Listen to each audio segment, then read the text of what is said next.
My name is Michelle A. Wheatley. I am born and raised from the Mississippi Delta, currently getting my PhD at Mississippi State in agriculture science and extension education. My focus is on food insecurity and food deserts, trying to figure out a way to get access to good food in urban areas. That's really, the driving force behind everything that I do. Because again, we're looking for younger people, people of color, to get more involved specifically in our rural and urban areas as it relates to farming. And so what I would do, and I'm going to kick us off today, and we're going to talk a little bit about sustainable farming and just urban farming in general and how all of that correlates together. And so, again, pretty much talking about everything urban agriculture and sustainable farming, right? We hear people talk about sustainable farming, we hear people talk about urban agriculture, but what is it? Like, what are we really talking about when we're talking about urban farming, okay? And what we're talking about is urban farming is a practice of cultivating, processing, distributing food in or around towns and cities. And so particularly, right, the reason why this is one of the things that I like to emphasize on and what I find interesting about urban farming and rural farming is because it's so many people who can't get access to food. This goes back to me talking about food deserts and food insecurity. And I'm not going to talk a whole lot about that. I'm going to stay on course for the most part.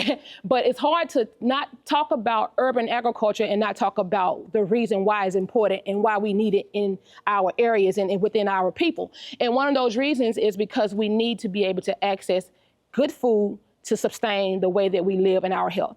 Obesity, diabetes, those health issues, they are extremely high here within this state and within this area. Right now, we're located in what you would call a food swamp. And so when we talk about urban ag, we're talking about meeting people where they are who don't necessarily have 5, 6 acres, 21 acres, but have backyard space. And so what we do is we're pretty much just trying to give people skill sets and things that they need in order to learn how to start and meet them where they are. And so some of the problems that are faced that actually comes with this, what I just stated earlier, is that we have a growing population within these inner cities, right? So it's hard to get access to healthy foods. It's more expensive, right? And then we're also running into environmental issues, things having so many like soil erosions and all this other stuff that's causing people to not be able to produce good food. So sometimes the best option is for you to start planting your own tomatoes or what have you in your yard, in your backyard, or maybe getting small containers and doing it that way. And again, like I stated, we talked about a little bit about food deserts and how it affects us within these cities and just the overall impact that it has on the quality of life of people that live in inner cities and urban areas. And so here is one of the solutions to the actual problem that comes with, not necessarily knowing what to do when you live in these urban areas. And here are a few of the solutions is by learning how to do roof gardening, learning how to do container gardening, raised beds, and just natural tradition gardening in your backyard or what have you. Now we're going to have Dr. Bill, who's behind you, who's going to come up and he's going to give a great demonstration of how you can do that from where you are, right? Just little small farming. And at this point, it seems like everybody else in here is an expert for the most part. You know what I mean? But this right here is still quite important. Sometimes the basic things are some of the things that have the most sustainable information. And so he's going to give us a demonstration today on how we can start where we are. And so now I want to get back to sustainable farming and what is sustainable farming. Sustainable farming is to farm in a way that protects the environment and expand natural resources and non-renewable resources. And so sometimes you hear all these terms, you're like, what does that mean? I am one of them, right? And so I kind of tried to break it down in layman's term by stating that non-renewable resources is talking about oil, natural gases, coal, and energy, and just give a demonstration of what that looks like. Now, this next slide, we're going to talk about the benefits of sustainable agriculture. One of the major benefits come with the environmental preservation and how that works, right? So sustainable farming produces crops and raises animals without relying on toxic chemicals, like your parasites and all that stuff, right? Practices that degrade soil, water, or other natural resources. Another important benefit that comes with sustainable farming is the protection of public health, right? Due to so many of the environmental issues, when you begin to deal with that issue, then now it becomes a domino effect. And because you're doing it now, you can actually grow more fruits and vegetables, and your community becomes overall healthy. And that leads me to my next and my final benefit, which is the ultimate benefit, is having a vibrant, healthy community where people are actually able to save some money because they're practicing sustainable farming. Because what you're doing with sustainable farming is using what you have, right?